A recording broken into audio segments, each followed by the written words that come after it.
Yes! What is up, everybody? And welcome to another exciting installment of In Soccer We Trust, which is a new podcast. So first and foremost, before I introduce myself and two of my favorite former national team teammates, I want to tell everybody that by following us in this podcast, In Soccer We Trust, wherever you find podcasts, and leave us a glowing rating and review, it helps us grow and get more confidence, of course. And I just want to make sure that you understand that I'll now introduce myself, Jimmy Conrad and Heath, Pearce, and Charlie Davies. Even though we used to play, we're still massive fans of the game and of the U.S. men's national team in particular. So your support, whether you listen to it or you're watching on YouTube, and if you're watching on YouTube, hit like, hit subscribe, turn on the notifications so you never miss an episode. That would mean a lot to all of us, make us feel all warm and fuzzy inside. And then for all of you that are new and maybe didn't see our first episode, for the first ever one yesterday, we're coming at you at least 3 times a week and maybe more when big news breaks or around qualifying windows like we have the one coming up. We also have a very special guest, Wiso Vasquez, coming on to talk about the Mexican perspective and the team that got dropped by Tata Martino and El Tri's roster and any big surprises. And ultimately, he's going to tell us why the U.S. are going to win in Azteca. Wiso can't respond right now. That's why I had to throw some shade his way. But let's get into it. Chuck, I'm going to start with you. The big news is Sergiño Dest is out. It's been confirmed he's going to be out for a couple of weeks. George Bello comes in for him. What are you feeling about that? And it's great to see you as always, of course. Always great to see you. I'm not surprised. We've seen George Bello. And, there's a lot of people saying, Joe Scally, he's playing, at Gladbach. But Joe Scally is a right back. He's not a left back. Mm-hmm. Sure, you can have some of those players who do the crossover. But if you're looking at this roster, you know already that certain players can play left back if need be. Mm-hmm. So I think he's going to roll with Anthony Robinson for all 3 matches. And, if Anthony Robinson, for whatever reason, is not fit or good to go for one of the matches, then you could expect to possibly see George Bello. But this is a cover piece. This is not a player who's brought in to play like some of these players in the 27-man roster. If I'm not mistaken, George Bello got his first cap, Heath, Pearce, playing against Mexico in the Gold Cup final. Is that correct? I don't know, Jimmy. Is it? I think it is. I think that was his first cap for the national team was in the final. I remember. I thought I was setting you up for something good here, but no. Yeah, I don't have anything good, but yeah. If I harken back though, I think that was his first cap because I remember thinking we're going to start George Bello against Mexico in Las Vegas in a hostile crowd, and I guess sink or swim time. And I thought he held himself okay. And I guess if Anthony Robinson does go down, then I'm comfortable with George Bello in these particular games. We do have covered. We have Yedlin and Cannon at right back. And to Charlie's point, Sergiño Dest could play left-sided if we needed it. But Anthony Robinson should be our guy. How are you feeling about the selection? Well, first of all, it's good to see you, Jimmy. I'm doing well, thank you. And Charlie, good to see you as well. I'm going to be seeing you guys a lot, so I'm really excited about this. That's why I skipped the pleasantries. Skipped the pleasantries. Listen, I'm just trying to be polite because I get called out for even waking up in the morning in my house and not saying good morning to everybody gets me in trouble. So I'm trying to change, okay? And you guys are part of my evolution as a person. Listen, George Bello, I guess, makes sense. He got his first start recently for Bielefeld. And again, I agree with Charlie's take here. It's cover, right? And yes, again, we talked about Joe Scally. Joe Scally was in the last camp. Joe Scally has also gone through a period of playing and not playing and not starting regularly in this most recent period. He's also, again, not a native in this position. Could he be in camp? Yeah, probably. Could he be the guy that solves the problem? I don't know. In cover, sure. But I don't think he's going to be I don't think either of them are going to be relied upon in the way that Robinson is in this, and it's more of coming in for a buy-in. And now that he's gotten some experience in the Bundesliga, I think he could be a good fill-in when needed. Okay. No, I like that as well, and I do think he provides some cover. With regard to Joe Scally, I just wanted to jump in and remind everybody that he still actually hasn't stepped on the field for us, whereas we know what George Bello can bring. I think that trust from Greg Berhalter's perspective is important to know what we can expect from a player when high pressure situations happen. We still don't know that about Joe Scally. Does he have upside? Is he proven himself in the Bundesliga? Yes, of course he is. And that's why we're excited about his future. But when he did get brought into camp, he never really got a sniff. So what are you saying about Joe Scally overall, Charlie Davies? Do you feel like, okay, he didn't get called into this, but if he has a good summer, maybe sees out Borussia Mönchengladbach season on a high note, and maybe starts next season in as brightly as he did this season with Mönchengladbach, he could sneak onto the team? Or do you think it's kind of looking forward to 2026 for Joe Scally? No, I think, this even applies to Mark McKenzie, right? There are certain players in this pool who, have not yet found themselves, whether it's confident, whether it's the coaching staff, whether it's, players playing in their position who are at the moment better than they are. So I think for Greg Berhalter, message has always been consistent.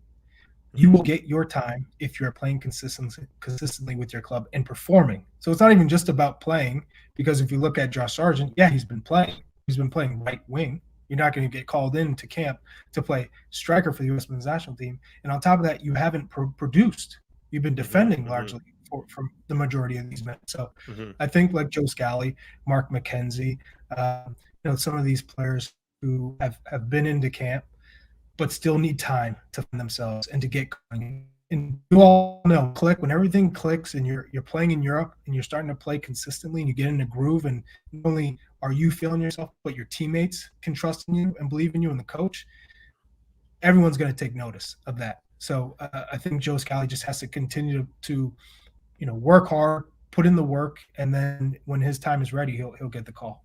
No, I think that's all how we got our opportunities with the national team as well. But speaking about trust, let's talk and pivot over to John Brooks, another player playing in the Bundesliga for Wolfsburg, center back, who I thought was one of our focal points going into qualifying when it started, but now he doesn't even get called in for some of our most important games, or even our games that aren't that important. Heath Pearce. Now, Greg Berhalter got asked about Brooks's omission, and he said, I had a good conversation with him and explained to him that this is our thinking for the window. This is what we chose to do in this window. It doesn't determine his future with the national team. And I think that's a very important distinction. What do you say about Greg Berhalter's thoughts on John Brooks? And what at this point, if you're John Brooks, you got to think, if I'm not involved, there's no way they're going to call me in when the World Cup rolls around. I mean, if that is actually the case, then John Brooks has to be confused, right? But I still think there's something bigger to it than this. Something had to have happened somewhere along the way. Now, do I think that it's hard to bring in a John Brooks and not play him? Yeah, I do. Because if you look at the fact that he plays for a team the size of Wolfsburg, he plays week in and week out in the Bundesliga. Yes, he's leaving at the end of the season there, but it's hard to bring a player in like that who's naturally left-footed, probably our best passer of the ball outside of Tim Ream, who's also not in, and then put him on the bench, right? I think that leaves a lot of room for criticism that it's probably easier if you're not going to play him or not going to start him to just not bring him in and know that you have cover in a different type of way. We've seen with John Brooks that when he gets pulled and dragged around the field, he is extremely vulnerable, right? You get that beeping sound when he starts to go backwards because he's a big, long body. He gets pulled in and out of spaces. He gets spun a lot in the games that he's had. He's a fantastic passer of the ball, unbelievable in the air, and has all these other skill sets. But at the speed of the international game, when the game is on the line, he seems to have shown a little bit of vulnerability of just getting spun around and pulled out of positions that I think have cost the U.S. men's national team. But I still think that there's something bigger to that. And obviously he's gone on to kind of have this take as well on social where his American identity is at stake for those of you that are watching this. Some have questioned over many years. We Americans have all been down and out at different times. But we always fight back, and I plan to do the same. I like his response. I like his attitude. What's weird is that you would think after this many times, Jimmy, and I want your take on this, is you would think that eventually he would be like, F this, right? Like, how did it, like, eventually come out with the statement that we're all waiting for, which is like, something's the matter between the two of them, and this doesn't make sense, and now you need to protect your own reputation, the things that are going on, because first it was about, injury, and then it wasn't, then it was about performances, and now Greg Berhalter says there's a few things in his game that need to change that I don't think can change in this amount of time. And I just wonder, like, if I'm him, he's actually still done a good job of saying he's going to fight back. He's going to keep going. But it still makes me wonder, like, is there something deeper in this? Because it's hard to write off a guy who is somehow trusted by Wolfsburg year after year. And yes, they're not in the best form this year, and they're find themselves in probably the worst position they've been in probably a decade. But he's still playing every game for Wolfsburg in the Bundesliga. I think behind the scenes, he's probably saying F this to his closest people. Like, this is, I'm proven myself at the international level. I scored at a World Cup against Ghana in 2014. Like, I have history with the national team. Now, does that mean there's some entitlement that maybe came in? I don't know. I had some entitlement when I was playing for the national team. When I played in a World Cup, I just assumed I was going to make the following roster. It didn't happen for me. And I don't feel like I played or I was as sharp as I needed to be. It's not that I wasn't hungry. it just, the edge had worn off a little bit, and that's a conversation for another time to get into the mental side of that. Is that happening with him? And it does happen with a lot of players. I don't think it's isolated to John Brooks. I think it's in his best interest to come out publicly and say all the things that he's been saying. He's been classy the whole time. He's also looking to make a move.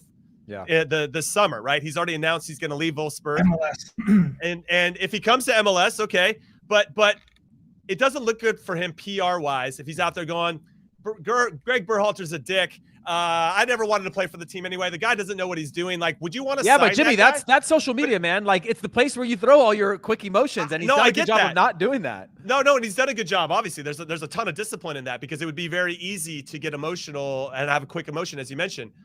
But I think it's in his best interest to kill everything and kill everybody with kindness, play this one straight. But I assume, because he's a human being, that he's pissed off. He just can't show it. And I appreciate that he's holding his cards close, because there is still an opportunity for him to go. Yeah. If guys get hurt, or if he joins a team, whether it's MLS or anywhere else, and he just starts to kill it at the beginning of next season, or I guess if he joins MLS, if he joined in midseason, there's still an opportunity for him to maybe sneak onto this team, but he's playing it exactly right. Charlie, I have a question for I have a question for Charlie, and then let me give you guys first, because you're both defenders, and I value defenders of the integrity of the game.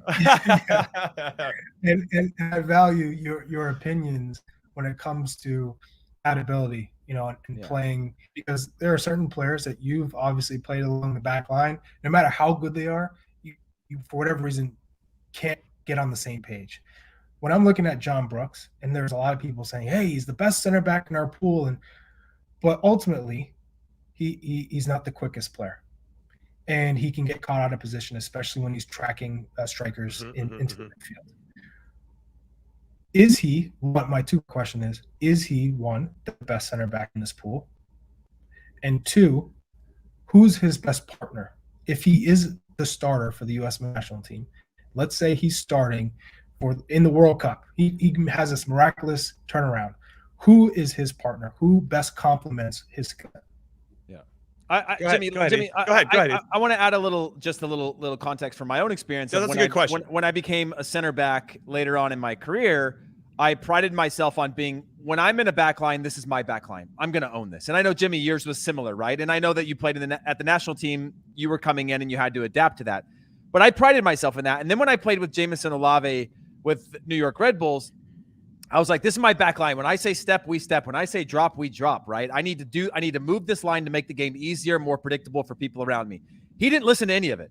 He would drop when he wanted to drop. He would step when he wanted to step. And it was a really big challenge for me, and one that I don't think I even succeeded, or the team succeeded in, because I would have a word with the staff and I'd be like, hey, he's not listening. We're not on the same page. There's not a discipline here. We're not partners in this whole thing. He's just doing his thing to make his plays. And then I'm being left to clean up this mess of like gaps being exposed, of our how we hold the line, of how we do things. And that comes down then to a trust, where now I wasn't trusting him. And I'm assuming if you're a coaching staff, you start to not trust your back line. And that was an experience for me where it seems easy of two players on the same page, we all agree, but that's not always the case. And I think if you look at John Anthony Brooks, he's going to be a leader of that back line, but sometimes the way in which he wants to do that, again, where he steps, where he drops, what the expectations, how he reacts, that then the team naturally has to react to, is a problem. And that costs you points, that costs you games, that costs you goals. And we are too far down qualifying or at the international level to be able to trust that in games of consequence. No, now, if it's friendlies and whatnot, I think it's different, but I wanted to give that sort of color, that if there's not that trust there, if you don't have somebody who owns that line and says, listen, the successes and the failures are on me, I'm going to own that and lead that. And everybody has to kind of fall in line, Jimmy. I don't know if you feel differently than that. Well, no, here's the interesting piece about anytime you play on the national team. It's not that you don't want everybody to succeed, because if everybody succeeds, then everybody will end up benefiting from it. But if you're competing, like I actually competed with Greg Berhalter to get on the 2006 World Cup team. He didn't like me. I was his competition, and we played with each other in the U.S. against Germany, and it didn't go well for us. And I remember Greg bitching me out because I didn't make a decision that he liked. And then it gets a little weird. You're like, wait, are we working together, or are we working against each other because we're competing for the same spot? So there's a lot of layers to that. Now, that was a friendly. I think when you get into meaningful competition, you got to throw all that crap out the window and just go out and play, because you need to get a result, because we all benefit from going to the World Cup. But with regard to John Anthony Brooks in particular, I think you need a partner, to answer Chuck's question, where you need somebody with recovery speed. because when he is beat, he's beat. He's not getting back in the play. We saw it against Canada at home where Kyle Aaron just ran past him ultimately. It wasn't even like it could have been a foot race, and it wasn't, and Kyle Aaron beat him to the spot. Like, that can't happen. And I actually think that was a nail in his coffin. That particular play, I think it opened up a conversation. Well, we press. Him and Greg. Wolfsburg doesn't press like that. Right. That's another thing too. We like to play a high line, and I think you have to have either a partnership or center backs that can do a little bit of both. When I even when I'm coaching defending, I always say, can you do two things at once? Can you angle your body where you can still, if the ball comes into the striker, can you still be in an area to make it difficult for them, but have your body angled so that the ball does go up over the top and they try to flick something, you can still be in a position to start running with them as well. But if you just get caught flat all the time and they're playing balls up over the top and it's just not a good look, or they're running past you, and maybe John Brooks got into there, and maybe there was a difficult discussion that was had. And to your point, Heath, or Charlie, I don't remember who said it, but if he's not going to be a starter, is he one of those guys that's going to be a little pissed that he's not a starter, and you just don't want to deal with that headache in the team? I mean, we've seen and we know plenty of players. We won't name any names. Not yet. We're still early in the podcast, so we're not going to name any names just yet. We'll get there. Charlie. Yeah, go ahead. No, question. Go ahead. No, I wanted to follow up with Charlie on this question. Charlie, I remember when you first came into the national team, and I remember that I thought about in the sense of like, man, this guy's got so many tools, but I don't see it yet. And then at a certain point, right, you rounded this corner and became the guy in the national team, the goal scorer, the striker. And I remember it taking a while for you. And I never, quite frankly, felt myself in the way that I did with the club team. I guess the question I'm trying to ask is, going back to this whole idea of like, he's got a few things that he can fix. Do you think those are actual things that he could fix? Are they confidence? Are they mental? Do you think John Anthony Brooks could do the things to be included in the World Cup, or to get himself back in the national team in the way that you sort of found your rhythm and became, you went from being a national team level player to being a top national team level player? Do you think he has that at his age? And I guess almost contextualize your experience in that, just so I can better understand what it could be like for John Anthony Brooks if he has any chance at all. Yeah, I think the problem with comparing John Anthony Brooks now and myself back then was the age difference, right? I was coming into the national team, and I was coming into a certain level of play, which was, the speed of play, the quickness, and I had all those intangibles that John Anthony doesn't have, the speed, but he does have the fight. He does have the size. I think, like I said, it depends on the tactics. If you're a club who's playing a high line and being ultra aggressive, more times than not, John Anthony Brooks is not going to be a best fit. Unless you had a center back who had blazing pace and could always anticipate the ball over the top. Because when you're playing against teams, typically, who are used to you pressing, their only advantage is in behind, counterattacks. That's not John Anthony Brooks' strength, to play against counter, to high line, to be isolated. As soon as you get him isolated, he's either following you or you're getting by him.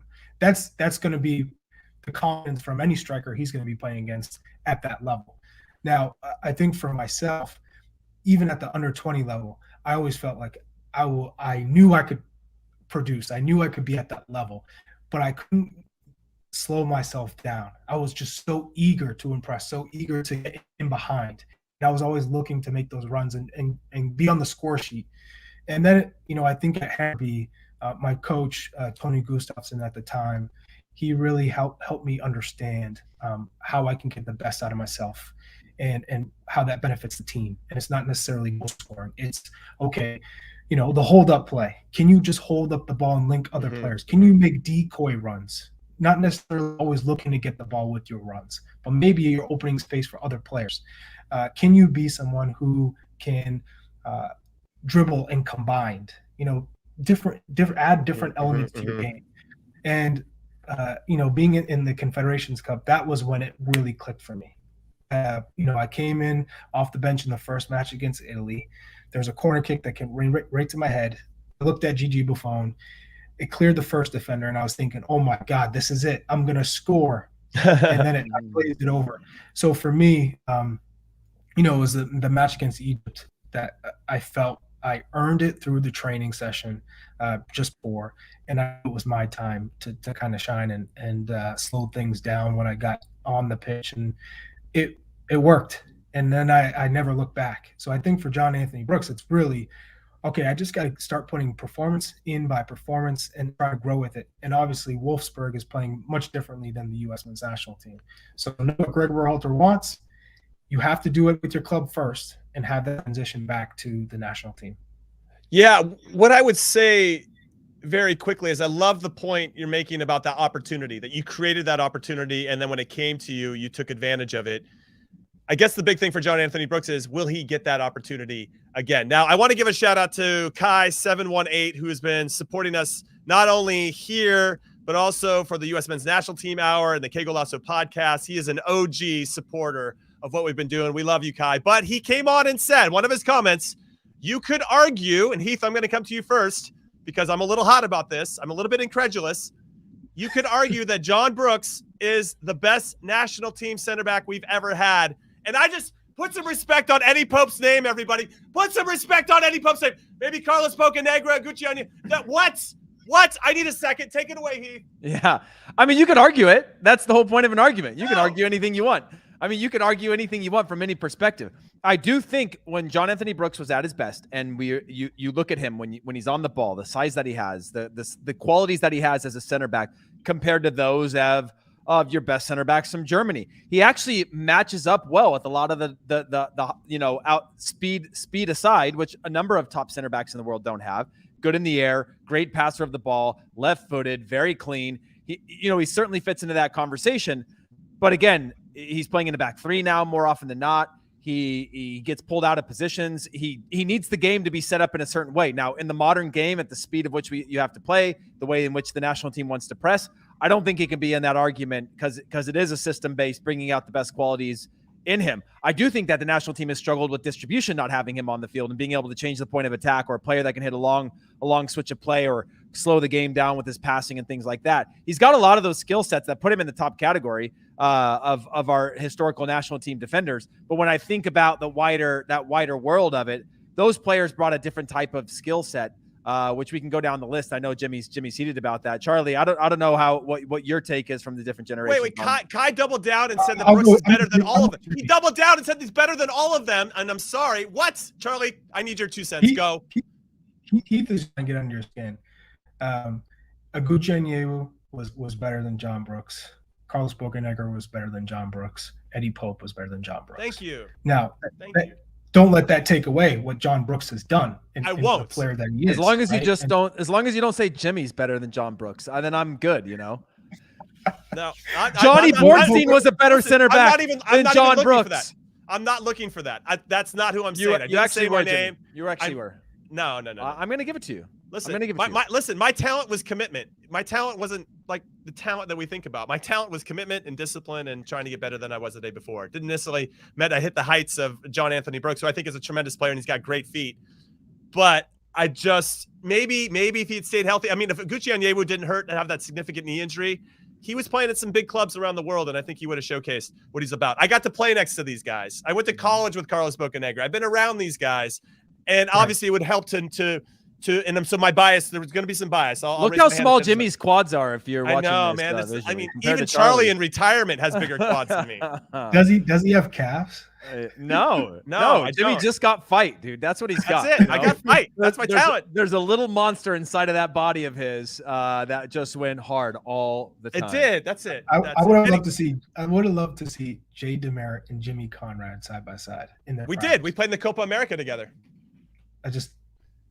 Was it in your primes? Yeah, for the most part. Yeah. I mean, Jay was basically emerging to take my spot, which it's fine. That's how it goes. So he was maybe a year or two away from like peak Jay. And I was probably maybe a year later from my peak looking back. But we were pretty close. And yeah, it would have been nice to have more games with him. But the ones we got thrown into were some big ones against some big opponents with Argentina and Paraguay in the Copa America. But yeah, I mean, we're kind of similar in terms of how we approach the game for sure. That's a good shout, Jay Demerit.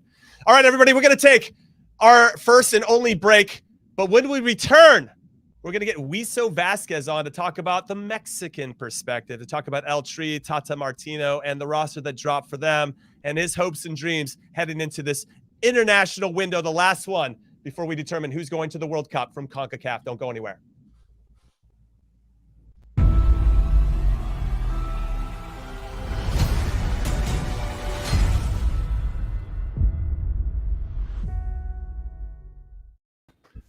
Oh, baby. You love that. You love a little halo in your life. That is an ad. Now, before we get to Wiso Vasquez, I want to let everybody know that ahead of Mexico-US or during Mexico-US, there's going to be 3 watch parties that are happening around the country in LA, in New York City, and Kansas City, where I think I could run for mayor and maybe win. Maybe win. I don't know. I played there for 8 years. I was captain for a long time. I thought I did some good stuff in the community. But yes, they're all going down. Big, big watch parties. If you want to learn more about them, go to MEXUSWatchparties.com to RSVP. It's going to be very unique. These atmospheres are being presented by Paramount Plus. There's going to be exclusive merchandise, free food and beverages, giveaways, interactive games. And if you go to the one in LA, apparently Heath Pearce is going to be there to give you a high five. Heath, where are these happening? I know it's Sport or Power and Light District in Kansas City. How about in New York and LA? New York is at Soccer Roof in Brooklyn. In LA, it is at the House of Football in Highland Park. I will be at the one in LA. Any excuse for free food, free drinks, and a good old time around Mexico versus US, and I'll be there. So if you're around, go to that link. Make sure you sign up, RSVP. It's limited capacity as we're following each of these states and cities and counties COVID guidelines. So make sure you sign up and get there early. If you go on my social or some of the other social media platforms that are out there, you'll see what time the doors open, and it'll be a great time. So share it with your friends. Everybody's coming. It's open to the public. Share it. All right, now it's time for Wiso Vasquez. What is up? Wiso Vasquez. This is great. Look at this introduction. Listen, First of all, Wiso. Congratulations. In Soccer We Trust, guys. I'm honored to be your first guest. This is what I was told by your production. Yes. You're going to be the first guest, so you got to come on. So You are I have to our come first guest. prepare. I'm First at the guest. Azteca already. As you can see, I went to the pyramids 2 days ago. I got you a little gift right here. You don't think you can see it, Jimmy, and I got you a little dragon glass Heath. Hey, is he doing some like? Is he I don't doing know. some like black That's some magic stuff magic to over us there. right now? Hey, Yeah, you have I'm to a bit get worried into it. about. You have to get into it. No, Yeah. He's gonna need some magic if Yeah. Mexico's gonna be the Estados Unidos. Now, I do like the jersey that you're wearing. Everybody that can't see it, he's got one of the ones, the old school green ones that remind me of Luis Hernandez. Of any player that it reminds me of. What era is that from? What year? That's 1998. 98. Charlie's got it. Charlie, Nice. I have to tell you, Charlie, first time I get to meet you, and at this stadium, I think it was probably the one goal that just sank my heart in 2009. It was the one goal that I'm like, we're done. We're 1-0, and I'm glad to finally meet you, man, and definitely a fan of what you're doing. Yeah, just for you guys know, Good to Charlie meet you. scored, and then he sang the Mexican national anthem at the corner flag and did the stanky leg. So it was he's famous down there. Iconic. It's Yeah. iconic. It's iconic. All right, so Wiso, let's talk about let's start with the U.S. men's national team. What are your thoughts on our roster? Look, And basically, how nervous are you? Des not being there, McKennie not being there is, I'm sorry, obviously you don't like injuries, you don't ever want to celebrate that, but for Mexican fans, it's a sigh of relief. McKennie is the best player, especially he's been doing great things against Mexico. Des, you know how he can play. He's the reason why he's in Barcelona, scored already in his qualifiers. They're both quality players, so it's already looking at it. People are going, all right, there's a little sign of relief. At the same time, it doesn't matter if it's the Europeans. There's 16 players that are there. It doesn't matter. This U.S. team has beaten Mexico in the Gold Cup with the players, Nations League without the players, qualifiers. It doesn't matter. That's 3 times Mexico has lost to U.S.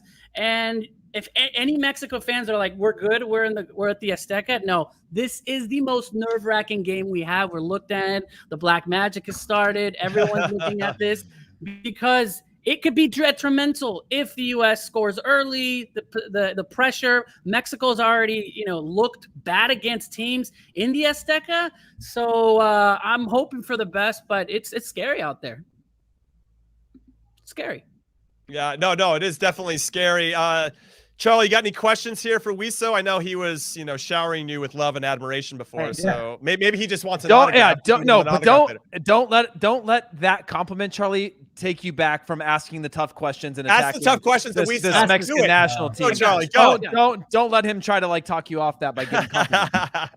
No, You know, I'm looking at this Mexican side too as the most vulnerable that they've ever been playing at home at Estadio Azteca.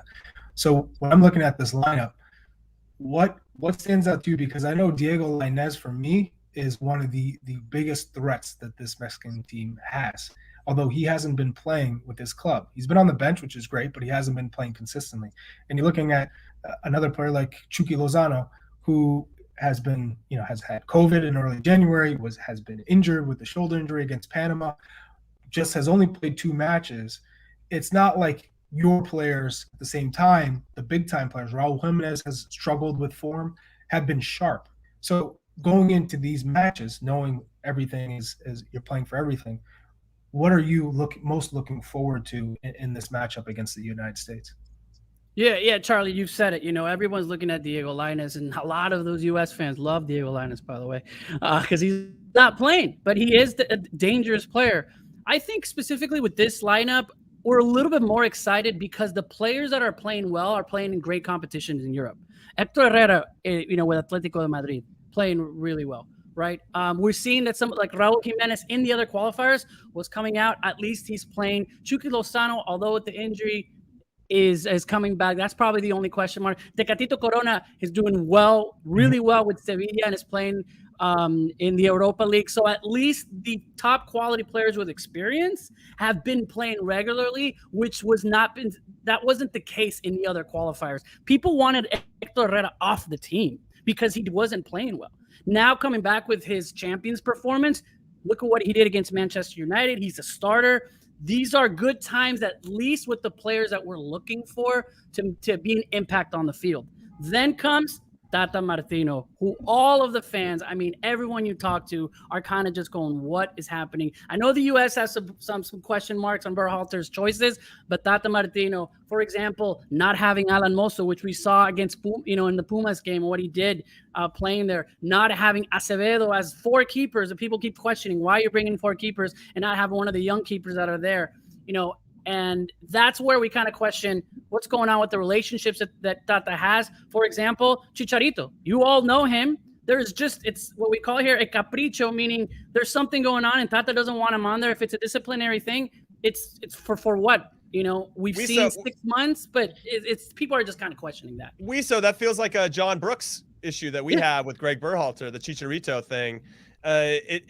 He seems like he's in good enough form to be called in, especially if you're having trouble scoring goals. Can you pinpoint like the time or something that was said that Chicharito maybe did that ruined this relationship with Tata Martino? Yeah. Everybody knows 2019, there were some disciplinary actions that happened. Apparently, he got somebody fired in the Mexico staff. It was a big deal. And that's what came out, right? So I get that. It happens. Every year there's some Mexican player that does something. If it's at the Copa America, if it's during a World Cup, it's just how it is, right? And I'm not saying we're saints or anything, but there's usually a time period. Hey, you're gone for 6 months. Carlos Vela was at a party in Monterrey. He didn't like the way he got treated. He got 6 months banned back in the day. And he's like, you know what? I'm done from the national team. And then he came back. Now he's done again. But Chicharito, nothing really came out. Tata's just saying, he's not in my plans. Everybody knows why, because it got leaked. But it's not like a timetable. It's not like 6 months, a year. Why can't they just come back and talk? Chicharito's needed. Funes Mori, who is injured, why not bring in Chicharito? We have Henry that's coming in. And a young guy like Santi Jimenez is going to come by. But at the same time, we're all questioning where the greatest goal scorer for Mexico, at least in goals scored, is not on the roster when he's doing good things with Alexi.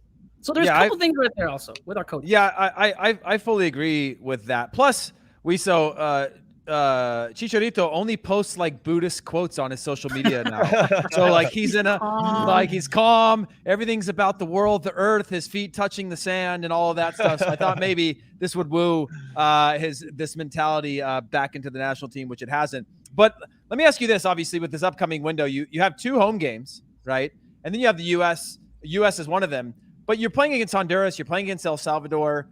I talked to Anibal Godoy about this, and they're focused on game 1. How much is this about? With the U.S., we're talking about Panama, right? The Panama game's the one, and we're kind of looking past the Mexico one because, well, 1, as fans, it makes us nervous, and 2, it's a lot less in control. Sort of, what is the way in which Mexican fans are looking at this window? Is it about the next 2 games? Is the U.S. one considered a wash regardless, or sort of what's the way it's sort of playing out? I mean, it's a home game, right? So even if it wasn't the U.S., this is a win. It could give us the qualifiers if I'm looking at the math. If Mexico wins, so it'd be huge after beating the U.S. And depending on the results, that could be the ticket that gives us. So yeah, of course, this is a must-win match, not only for points, but I even think for Tata, like another tie against the U.S., a loss, for example. This is where 4 losses against the U.S. in 1 year never has happened, and to any coach. So I almost treat it as Juan Carlos Osorio's 7-0 loss if that's done. I mean, that's how bad it would be. But as far as points, Tata wants to get everyone to the World Cup. Obviously, that he wants to win the next 2 games, rest finally, making sure that third game. I would say they're easier games, especially if you're looking at the teams like Mexico, Panama, USA, and Costa Rica, as far as who have to face. Maybe Mexico has the easiest because of the home games and then the last games, but nevertheless, that first game's super important. So I'm curious because when I look at this Mexican team, their weakest part is the back line. Mm-hmm. And you have Edson Alvarez, who plays at Ajax all the time as a midfielder, but just hasn't translated well with the Mexican national team, has been used at center back, but like John Anthony Brooks, lacks the pace. And if caught out of position or in a 1v1 isolated situation, he usually hasn't been up to the task with this Mexican side. Who is going to be the starting 4 along this back line? Who do you feel confident, Charlie, when you're looking at it? If I knew that, and normally we know what Tata is like. All right, he's going with guys. If you're seeing the lineup, we did see a Chaca Rodriguez not on the lineup anymore, but then we saw Gallardo, who's gotten beat by the U.S. 3 times, I would think, in the last year, right? The middle 2, Moreno brings great experience, and Tata always goes with him, but then you have, Montes and Araujo, who have been starting there. So we have Johan, who's playing in the Serie A and doing well, played 90 minutes, is one of the best, center backs, and he was he went to the sideline, not even on the bench with Tata. So I think Tata's going to go with who he knows and who is his system. Gallardo, Araujo, Montes, and then Araujo again on the other right, or is he going to bring Arteaga on the left? It's really, really hard to say which 4 because we know what the fans want. We want Julian Araujo and Arteaga on the wings. We want Johan and Montes in the middle, but all very, very young, and maybe Tata does not trust in such an important game. Okay, everybody. We got Wiso Vasquez joining us right now. Make sure you hit like and subscribe if you're watching this on the YouTubes. If you have any questions for Wiso, drop those in the comments section as well. Here's the info if you're watching it, Mexico versus the U.S. Coverage begins at 8:30 p.m. Eastern on March 24th, and the game kicks off at 10 p.m., probably a little bit after that Eastern. So if you're on the East Coast, make sure you get your pajamas on and get ready to go. That one's going to be a late one, but it should be a lot of fun, hopefully, from a U.S. perspective, or if you're Wiso, a Mexican perspective. Now, Wiso, talk to me a little bit about 2 things. One is we have a big Clásico Regio this weekend between Monterrey and Tigres. There's a lot of those players on this national team. Are they friendly with each other? Is it like Barcelona, Real Madrid? They get together on the national team and everybody's friends, or maybe they're not. I don't really know. Is there any grudges that we should know about between Monterrey and Tigres? And then secondly, talk to me about Hector Herrera. He comes from Atletico Madrid. He's going to the Houston Dynamo in the summer once Atleti's season is over. How are Mexican fans taking that news? Because they don't want to see their players probably leave Europe to go to MLS. What do you think? Clásico Regio, people have said it, probably the best Clásico right now because of the fans. I mean, if you ever want to go to a Mexico game, and I know obviously what's been happening with all the news with Querétaro and Atlas, but a Clásico Regio is the atmosphere, the fans, it's all there. Great stadium in Monterrey that they have. So I would say it's, the Regios say that's the best Clásico right now because look at where America's at. Chivas is not in the greatest form. I say Monterrey is, but Tigres is up there. But at least the fans get it in there. So I would say it's a very, very important. It's taken, even the Clásico Nacional. There's also Clásico Capitalino, other Clásicos. But I would say that's probably number 2 in what everybody likes to watch. Just right now, maybe Monterrey isn't doing as well. As far as Hector Herrera, look, you said it. It's not like he's in his peak and this is his best form. But it's not Jonathan Dos Santos or Giovanni Dos Santos.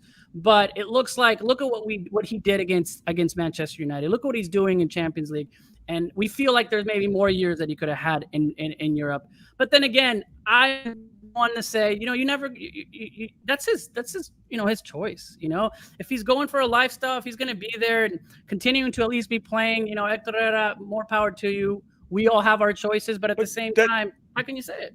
Does it concern you though that he be going straight from Atleti to not really having a break over the summer? I'm sure they'll give him maybe a week or two, but then he's going to jump into Houston and playing in the summer in Texas is not easy. Obviously, there's multiple surfaces. I mean, there's plenty to talk about how difficult MLS is as a league, but I can understand some concern of, okay, you're playing at this one level. No disrespect to MLS. There's obviously it's going to keep them sharp, but leading into a World Cup, does that give you concern? Let's not talk about the fans. How are you feeling about it, Wiso? First, you just brought that up into my head. I'm like, wait, I thought he was going to rest. And then, but obviously keep playing is best. I don't know how much he would have kept playing after the Champions League with Hector Herrera. Like, I think, he was told, you're on the way out. You're a great player. Find a place to go. And if this is a good place for him to keep playing, okay, obviously injuries and he's older and he comes to the World Cup, that's at the end of the year. Yeah, it's a concern, but, rather him keep playing than being on the bench and then coming to the World Cup. And we've seen Herrera when he doesn't play. It just looks slow, lazy, and he's not there. But more power to him and where he's going. So just to get a little temperature check. All right. How are you actually, how are we feeling for Mexico for this upcoming window? Just what's the temperature that you're feeling confidence wise? Is it good? Is it positive? It seems like a very favorable get past the US regardless, but you still got a pretty favorable kind of, strength of schedule. Look, I've been saying it feels like the Nations League was favorable. The Gold Cup was favorable. Sure, the one in the qualifier in the U.S. not, but I'm like, maybe we can make a tie. I don't know how to feel right now because this could be detrimental. At the same time, I think we're going to get the win. I think the players are playing well in their clubs and they're going to translate to the national team. I think the U.S. is also looking at this as being a very tough game. You've seen how. You know what? I got now you're speaking out of line. Okay. You're speaking out of line. No, I'm nervous. No, of course I'm nervous. Okay, thank you. That's more like it. Don't you try to throw this back that the U.S. is nervous. No. It's the most winnable game, at least in the qualifiers against the U.S. Right? We have a history, but there is nervous just because of what Tata can bring and the players come in. So That's why I said scared. I think we're going to be okay, but I haven't been this nervous for a U.S.-Mexico in a qualifier match. And even though 4 years ago you guys tied, went in there and it was a surprise. I thought we were going to go, run circles in there and it was a tie. So, yeah. Of all the players on this roster, who do you think stands to surprise you the most coming on the pitch to make a difference? Because I look at Ariel Antuna and just his performances with in Concacaf Champions League with Cruz Azul have been impressive. He looks like he's put on some muscle. He looks a little bit more assured of himself in the final third, like there's an end product, because typically he gives you something different that a number of Mexican players don't, which is that pace, acceleration, getting behind, stretching back lines, being like a constant nuisance. I could see him being someone who could change the game for Mexico, but is there someone that comes to mind for you? Right now, Uriel is look what he did. Is doing in Cruz Azul. Is having a good year. Tata loves Antuna. Just when there's that openness, Antuna is his man, and he's got more goals than a lot of our strikers because of that chance that he's given. Because of where he's playing right now, and he's doing really well. I think it's going to be a great game for Tecatito, who hasn't played well against the U.S. Tecatito against Sevilla is playing really, really well. And I think this is finally the time where he's going to come and step up. I would love to say Raul. Yeah, and to be honest, he hasn't been the same. It's taken him a while. What's happening. Chucky's not 100%. Going to go with Tecatito. We've seen what Herrera could do. We've seen what Edson can do. Charlie Rodriguez may be in there because Guardado is not. But Tecatito, I think, is going to surprise everybody. We saw flashes of him in the Nations League. I think that very first goal on the left side. But otherwise, that tridente that we've been fearing has been kind of away because Tecatito hasn't been playing, and now he has. Now, we got a question from one of our longtime supporters, Joel Jimenez, and he asks, if Mexico loses for the fourth consecutive time to Mexico, wait, what did I say that right? If the U.S. beats Mexico for the fourth consecutive time, would Tata get fired? Would they consider firing him, or are they going to see it out? I consider firing him. All fans consider firing him. This is the Azteca. You don't lose the Azteca in a World Cup qualifier. Does that put into danger the next two games? I mean, if Tata loses at Azteca, is he going to do better in the next 2 games, bring somebody else? And even if it's just for the next 2 days, I mean, it has to be that big of a statement because you don't lose against the U.S. in the Azteca. And anybody that did got cut.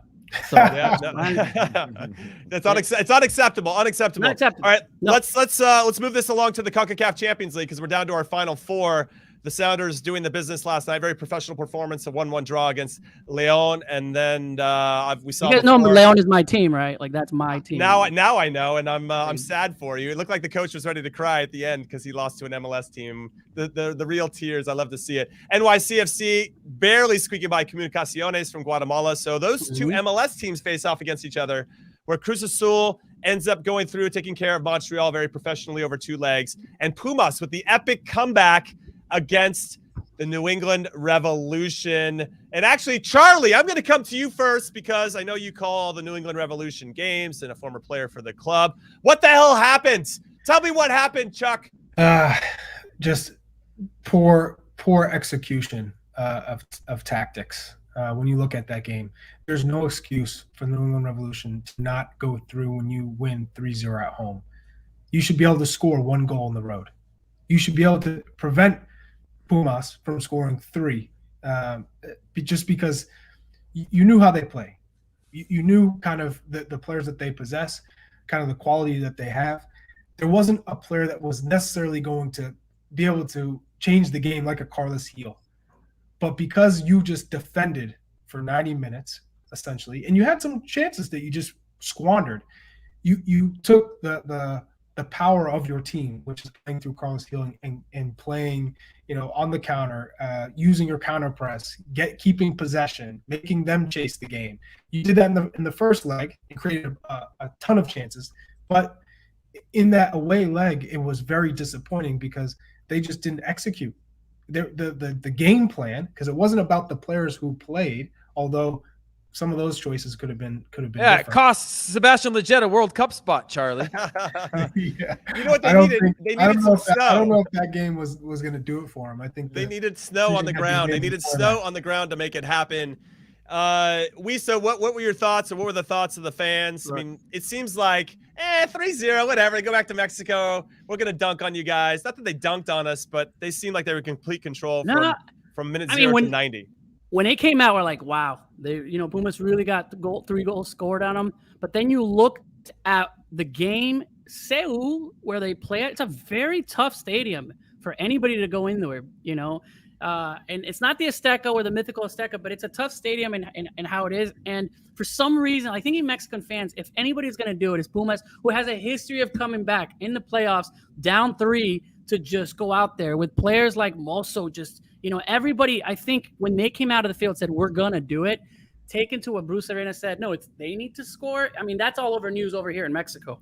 To any coach to say that, it's insane to me, though. Like when we talk about 1-0s on 2-legged affairs, you go, okay, very much wide open when you play away goals or not. When you talk about 2-0s, if they get that first punch, they're back in it. All the 3-0, no one talks about we got it right where we want them. Yeah, well, just the atmosphere of the home stadium, like any of that stuff. You're like, okay, cool. We can give up 1, we can give up maybe 2 and fight this thing out, but like to really fall apart like that, that's the thing that's shocking to me. Is like there's no way that they were coming back home to be like, all right, yeah, we've still got a chance in that. I mean, obviously you still believe that because maybe you're playing with kind of house money at that point, but to come back like that, I mean, that's a huge failure on New England.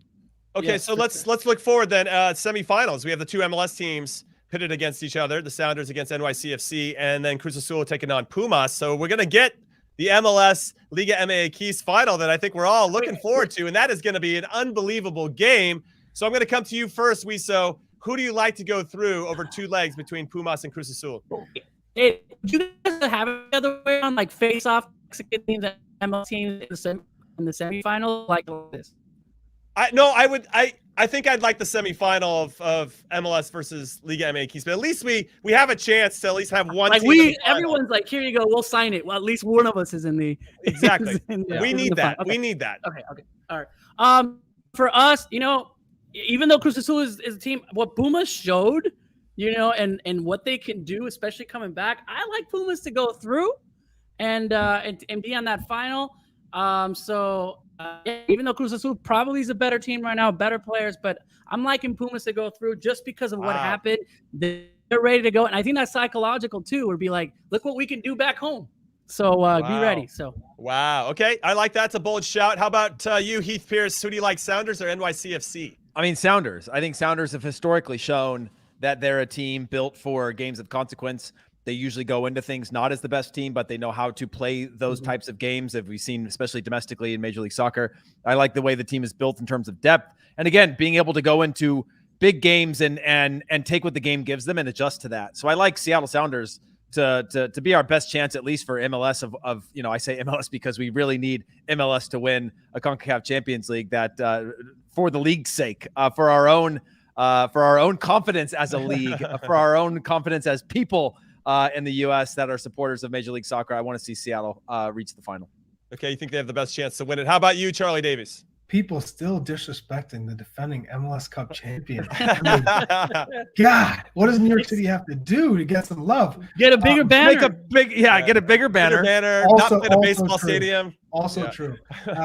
I would say it would be advantage for your Seattle Sounders only if Rui Diaz and Lodero are healthy and fit. Otherwise, I think New York City FC will end up winning CONCACAF Champions League.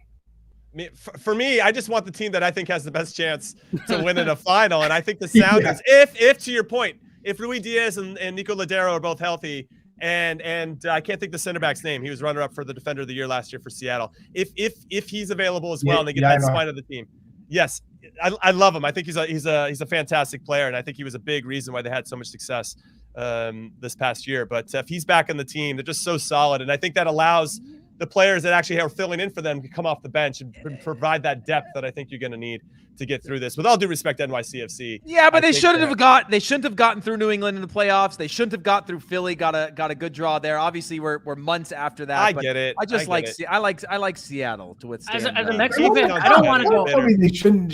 They won the cup. Yeah, I'm not no disrespect, but I don't want Pumas to go to Seattle though. So I'd rather them go. All right, everybody. We're calling it an end to the show. I'm going to get everybody's final thoughts, but before I do, I want to make sure that you guys know that our next podcast that's coming up Monday, 3 p.m. Eastern, 12 p.m. Pacific, we're going to be previewing Thursday's Azteca showdown, Mexico versus the U.S.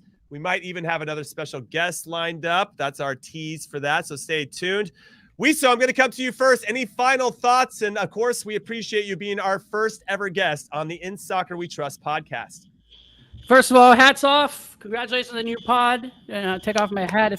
There's an alarm going on here at this hotel here in Mexico, so I'm going to get out of the Azteca. I got to get out of Mexico. Hopefully do well. Maybe I think it's going to be a tough game, maybe 1-0, and I think we're going to go by, qualify, and good luck to the U.S. and qualifying. Wiso just picked Mexico. He's no longer allowed to be a guest on the show. Charlie, I'm coming to you. Your final thoughts? My final thoughts are we have an incredible show. I'm looking forward to more of these. This is going to be an epic rivalry matchup, just because you look at both teams, they have some uncertainties. Weston McKennie is a huge loss. We can't stress that enough. That's a big loss for the U.S. Men's national team. Serginho Dest, we've beaten Mexico 2-0 without Serginho Dest on the pitch. It's a little sad just because it seems like he's coming into form, finally a good understanding of how to defend with his qualities going forward. So it would have been nice to see against Mexico and Azteca. But, when you look at Mexico's side, there's still a lot to be proven. Chucky Lozano has only started one game in about a month.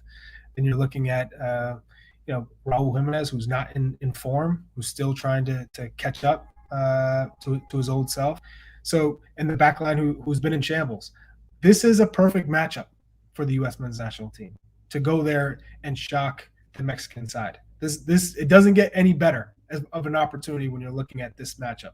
So I think we it's going to come down to who has that grit. I think who can finish in that one moment that they get. I think this match is going to be one of those matches that we're going to talk about for a long time.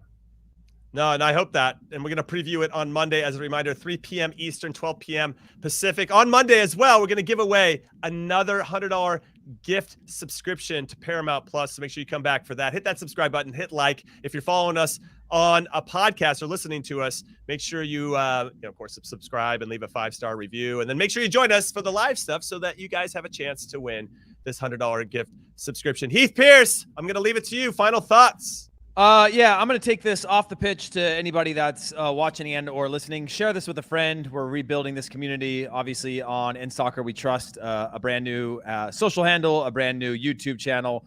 So share it with a friend. Have them share it with a friend. Let's grow this community up. We know the reason we built it is because of the great response around the national team and topics on North America. We want to keep this thing growing. So appreciate all of you. And, looking forward to it. Okay, I couldn't have said it better myself. So on behalf of our producer, Des Norris, and Alex, who's also working diligently behind the scenes, and Heath, Pearce, and Charlie Davies, and our first ever guest, Wiso Vasquez, I'm Jimmy Conrad saying thank you for listening and watching In Soccer We Trust, and we will see you next time.